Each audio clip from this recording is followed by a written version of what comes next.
Go ahead. Show your full screen. I only see some of it. The whiteboard. Can you show like the whole whiteboard? I only see some of it. Or is it just something? What about now? Okay. Is that better? Yeah. That's better. Yeah. All right. You on your phone or you on a computer? I'm on a laptop. Okay.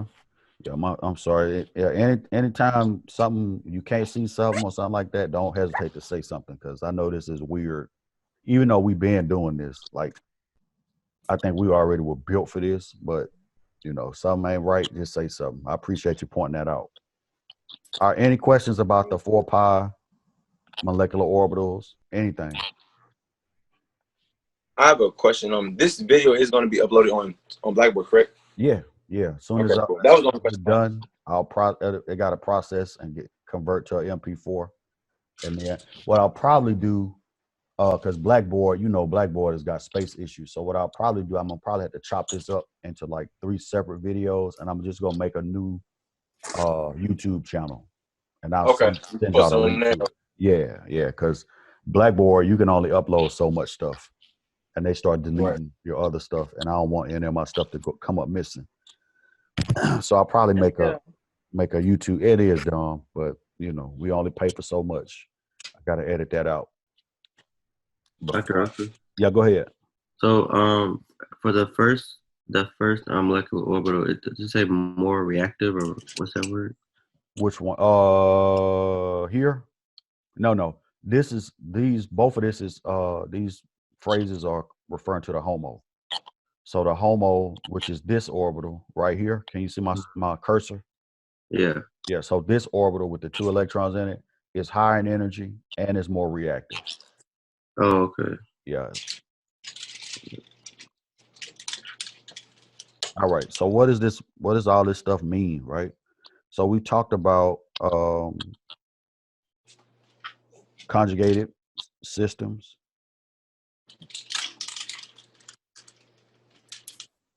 Right. And then so what we're going to do is talk about 2 different reactions that conjugated systems can do. Right. One of them is cycloaddition, which I sent you a video on. And then the other one is addition of HX. And I think cycloaddition is probably easier. So we're going to start with that one. So let me go to a different document. All right. Can you still see my iPad? All right, great. So let me go to another, not that one. These sheets that you're doing, these are the homework sheets for this unit? Mm-hmm. Let me just find right here. Perfect. All right. So with the cycloaddition, I'm just going to point out a couple of things, and then I'm going to jump right into one of these examples. Right. So a cycloaddition, can somebody who watched that video tell me what the mechanism is, like what type of mechanism a cycloaddition goes through? Pericyclic mechanism. Say that again. Pericyclic. Yes, it's a pericyclic mechanism. If I can spell it. Right, what that means is that the electrons move in a circuit. Sorry about that. All right, and so normally, one of the more important types of cycloaddition is what we call the Diels-Alder cycloaddition, right? Or another term for it is a 4+2, right? Where you have a 4-pi system reacting with a 2-pi system. All right. The key is to understanding this reaction is to understand what orbitals are reacting. Right. So with the 4-pi, it's going to be the HOMO of the 4-pi and the LUMO of the 2-pi. That's the key to the reaction. If you understand that part, everything else is cake, right? It's the HOMO of the 4-pi system and the LUMO of the 2-pi system. So the most Is this pages on Blackboard? yes. All right. Yeah, if you check the I think that's the announcement that I sent on Monday, it'll tell you right where to find them. Yes, it's in the assignments folder, and it's like one of them is titled Cyclo Edition Handout 1, and the other one is Cyclo Edition Handout 3. All right, so so the most basic Diels-Alder or 4+2 is in this example right here. Right, so you got a 4-pi system right here, and you got a 2-pi system right here. The key is again understanding that it's the HOMO of the 4-pi and the LUMO of the 2-pi. So let's just look right at this. Right, this is going to be the HOMO of this one and the LUMO of this one. That's going to make sense when we talk about the transition state and which lobes have to overlap and all that stuff. But first, let's just look at what's going to happen. So I got to erase some of this over here. Right, and I'm just going to put the arrows in. And if you watch the videos, again, this will just be reinforcement. If you didn't, then you cold, then you need to go watch the videos after we finish. So that'll be reinforcement. So let's take this pair of electrons here, and I'm gonna move it to right there. Right.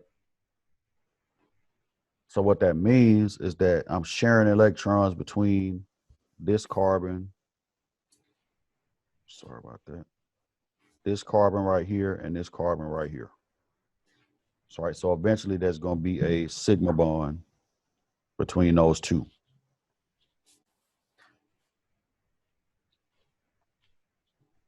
Right. And if I do that, then I'm going to take this pi bond and move those electrons. Sorry about that. Move those electrons to here. Right. So this carbon, let's see if I can do some different colors. This carbon and this carbon, you're going to make a bond between those two. So there's going to be a sigma bond between those two. All right. And then the last arrow, which this mechanism never changes, is to take this pair of electrons and move them here. Right. So that's going to move that, shift the pi bond over to there. All right. So cyclo addition is exactly what it sounds like. The addition part, or the two pieces coming together, and then the cyclo part means I'm making a ring.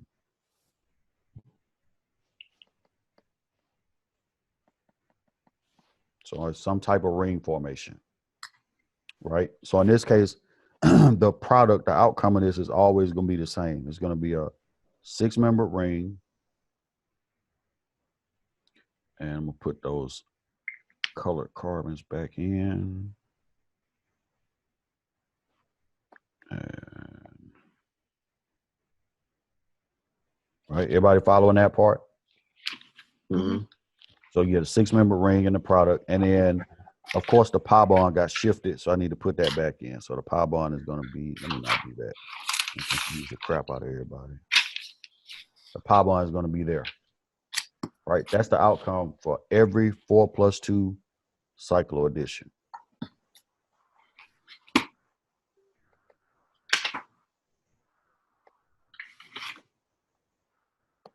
Right, every 4+2 cyclo addition is going to result in the formation of a 6-member ring.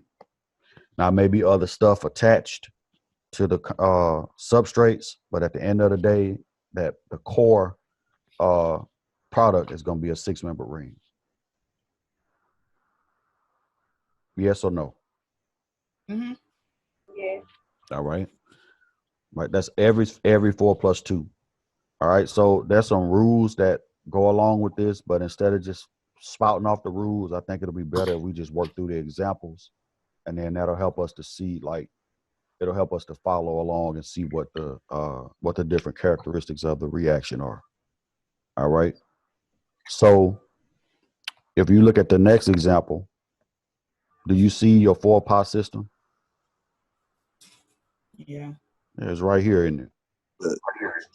It's 4-pi conjugated system. Yes. Yes.